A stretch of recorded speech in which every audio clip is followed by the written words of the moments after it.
नमस्कार दोस्तों, आप सभी का स्वागत है स्टडी फाउंडेशन यूट्यूब चैनल पे। डेली असम करंट अफेयर्स में आज हम लोग डिस्कस करेंगे 8 जुलाई का करंट अफेयर। तो चलिए वीडियो को शुरू करते हैं। सबसे पहले हम लोग क्विज देखेंगे और आज हम लोग क्विज देखेंगे एपीएससी 2018 का जो क्वेश्चन पेपर आया था उससे देखेंगे। तो सबसे पहला क्वेश्चन है, which article of the Indian constitution deal with right to equality. Right to equality कौन सा आर्टिकल में मिलेगा? 14 से लेकर 18 में मिलेगा। तो सही आंसर हो जाएगा option number A. Right to equality क्या है? फंडामेंटल राइट है। फंडामेंटल राइट टोटल कितना है? 6 है, पहले 7 हुआ करता था। अब 6 का नाम भी आपको याद रखना है। सबसे पहले है right to equality. Right to equality article number कितना मिलेगा? 14 से 18 में मिलेगा। उसी तरह नेक्स्ट जो फंडामेंटल राइट है उसका नाम है राइट टू फ्रीडम। आर्टिकल 19 से लेकर 22 तक मिलेगा। उसके बाद नेक्स्ट आर्टिकल जो फंडामेंटल राइट है उसको हम लोग बोलते हैं राइट अगेंस्ट एक्सप्लोइटेशन।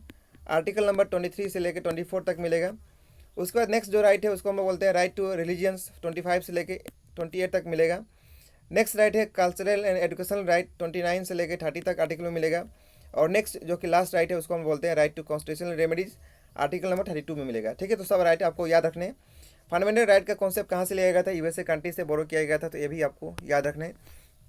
आगे चलेंगे। नेक्स्ट क्वेश्चन है, which amendment incorporate the fundamental duty in the Indian constitution.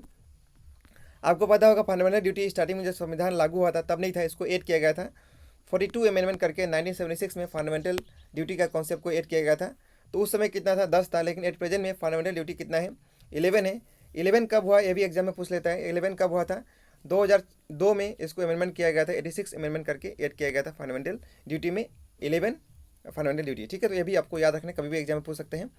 आगे नेक्स्ट क्वेश्चन है, in India who appoint district जज। इंडिया में डिस्ट्रिक्ट जज को कौन अपॉइंटमेंट दिलाते हैं? उनका नाम है गवर्नर। तो सही आंसर हो जाएगा option number A. Next question है, which of the following regional party was form to prior to the India's independence. उसका नाम है श्रीमणी अकाली दल। तो सही आंसर है option number D. Next question आपको दिखाई नहीं पड़ रहा होगा, which of the following is not a features of Panchayati Raj. तो कौन सा फीचर्स नहीं है? 3 टायर स्ट्रक्चर फीचर्स है। उसका डायरेक्ट इलेक्शन भी फीचर्स है।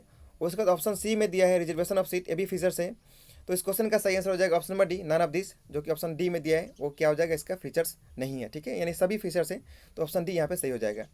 आगे और भी है, the North Eastern Reorganisation Act was pass in. तो कब पास हुआ था? 1971 में। तो इस क्वेश्चन का सही आंसर हो जाएगा option number D. Next question, in India right to information act came into force. तो कब फोर्स मैंने लागू कब हुआ था? 12 अक्टूबर 2005 में लागू हुआ था। तो सही आंसर हो जाएगा ऑप्शन नंबर सी।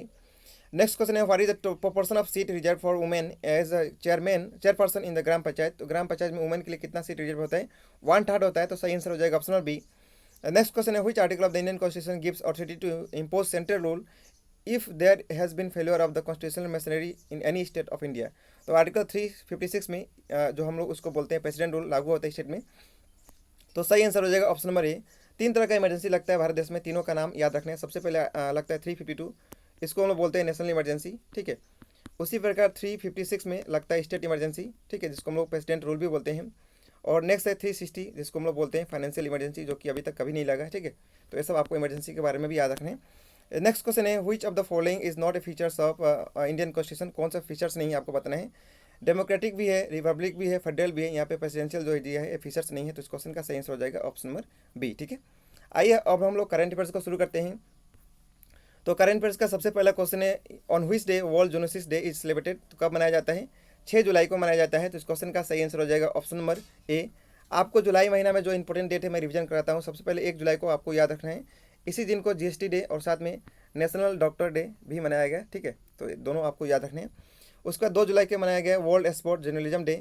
उसके बाद 3 जुलाई का कोई इंपॉर्टेंट डेट नहीं था। 4 जुलाई को था धर्मचक्र डे। तो ये सब आपको इंपॉर्टेंट डे भी साइड बाय साइड रिवाइज करते हुए भी चलना है। आगे चलेंगे। Next question, recently Urjit Patel will be releasing a book title overdraft saving the Indian saver later in July 2020। In which year did Patel resign from RBI. तो पहले उर्जित पटेल आरबीआई का गवर्नर हुआ करते थे। आपको बताना है कब रिजाइन दिए थे? 2018 में दिए थे। तो उस क्वेश्चन का सही आंसर हो जाएगा ऑप्शन नंबर बी। ठीक है, इस एट प्रेजेंट में आरबीआई का गवर्नर कौन है? रिजर्व बैंक ऑफ इंडिया, जिसको हम लोग बोलते हैं आरबीआई। कौन है? शक्तिकांत दास हैं एट प्रेजेंट में आरबीआई का गवर्नर। आरबीआई का हेडक्वार्टर कहाँ पे? मुंबई में। आरबीआई का फॉर्मेशन कब हुआ था? 1 अप्रैल 1935 ईयर में। तो ये भी आपको याद रखना है। शक्तिकांत दास जो है आरबीआई का कौन सा नंबर का गवर्नर है? 25 नंबर का। तो ये भी आपको याद रखना है। आगे चलेंगे। नेक्स्ट क्वेश्चन है, what is the name of the Indians first social media super application launch by vice president M Venkaiah Naidu in July 2020। उसका नाम है एलिमेंट। तो इस क्वेश्चन का सही आंसर है ऑप्शन नंबर ए।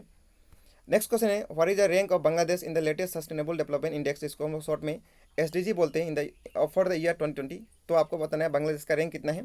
109 है, तो सही आंसर हो जाएगा ऑप्शन नंबर सी। ठीक है। बांग्लादेश का कैपिटल क्या है, ढाका है, और करेंसी क्या है, टाका है। शेख हसीना यहाँ का प्राइम मिनिस्टर है। ठीक है। और इसमें टॉप जो आया था उस कंट्री का नाम क्या है, स्वीडन। वैसे हर बार ही टॉप ही आता है स्वीडन। ठीक है। नेक्स्ट क्वेश्चन है, recently which IIT student develop a device name UV Astra that can kill viruses and bacterias and sanitize surface within 3 second. तो कौन सा IIT के द्वारा ये डेवलप किया गया है, उस IIT का नाम है IIT गुवाहाटी। तो इस क्वेश्चन का सही आंसर हो जाएगा ऑप्शन नंबर ए। IIT गुवाहाटी कहाँ पे पड़ता है, असम में पड़ता है। तो असम के बारे में कुछ देख लेते हैं। असम का कैपिटल क्या है, दिसपुर है। CM का नाम सर्बानंद सोनोवाल। इनको एक अवार्ड मिला था 2020 में, उसका नाम है डॉक्टर श्यामा प्रसाद मुखर्जी अवार्ड। असम का गवर्नर कौन है, जगदीश मुखी हैं। ठीक है। और असम का फॉर्मेशन कब हुआ था, 26 जनवरी 1950 में। इसी दिन को तमिलनाडु और साथ में वेस्ट बंगाल का भी फॉर्मेशन हुआ था। तो ये भी आपको याद रखना है। नेक्स्ट क्वेश्चन है, आपको बताना है recently who has won formula 1 Austrian grand prix for Mercedes. तो इसको कौन जीते हैं, उनका नाम है वल्तारी बोतास। तो इस क्वेश्चन का सही आंसर हो जाएगा option number B. Next question है, वो आपको बताना है which event brought about a profound change in the Ashoka administrative policy. उसको हम लोग बोलते हैं कलिंगा वार। कलिंगा वार कब हुआ था, 261 BC में हुआ था। तो सही आंसर हो जाएगा option number B. Next question आपको बताना है, NABARD was establish in the, आपको बताना है कौन सा प्लान में नाबार्ड को इस्टेब्लिश किया गया था। तो 6 5 ईयर प्लान में इस्टेब्लिश किया गया था। तो सही आंसर हो जाएगा ऑप्शन नंबर सी। इस क्वेश्चन में नाबार्ड आया, तो नाबार्ड का फुल फॉर्म देख लीजिए। नाबार्ड का फुल फॉर्म क्या होता है, national bank for agriculture and rural development. इसका फॉर्मेशन कब हुआ था, 1982 में, और हेडक्वार्टर कहाँ पे, मुंबई में है। ठीक है। आगे चलेंगे। नेक्स्ट क्वेश्चन आपको बताना है which of the following sea has highest salinity in the world. उसका नाम है मेडिटेरियन सी। तो सही आंसर हो जाएगा option number A. Next question है, साउंड ट्रेवल फास्टेस्ट इन। तो साउंड कहाँ पे फास्टेस्ट ट्रेवल होता है, तो कहाँ पे होता है, स्टील में होता है। तो सही आंसर हो जाएगा ऑप्शन नंबर ए। यहाँ पे आगे नेक्स्ट हम लोग क्वेश्चन ऑफ द डे देख लेते हैं कल का। What is the chemical name of heavy water. उसका नाम है ड्यूटेरियम ऑक्साइड, जिसको हम लोग D2O बोलते हैं। ठीक है। और नेक्स्ट क्वेश्चन का आंसर था ऑल ऑफ अबव, यानी तीनों सही था यहाँ पे। ठीक है। आज का होमवर्क के लिए क्वेश्चन ए यहाँ पे 2 है। इसका सही आंसर आपको कमेंट सेक्शन में जाके कमेंट करके बताना है। इस वीडियो का PDF आपको डिस्क्रिप्शन बॉक्स में लिंक मिल जाएगा, वहाँ से पा सकते हैं। तो बस इस वीडियो में इतना रहेगा। वीडियो देखने के लिए बहुत बहुत धन्यवाद। आपका दिन शुभ हो। Thank you so much.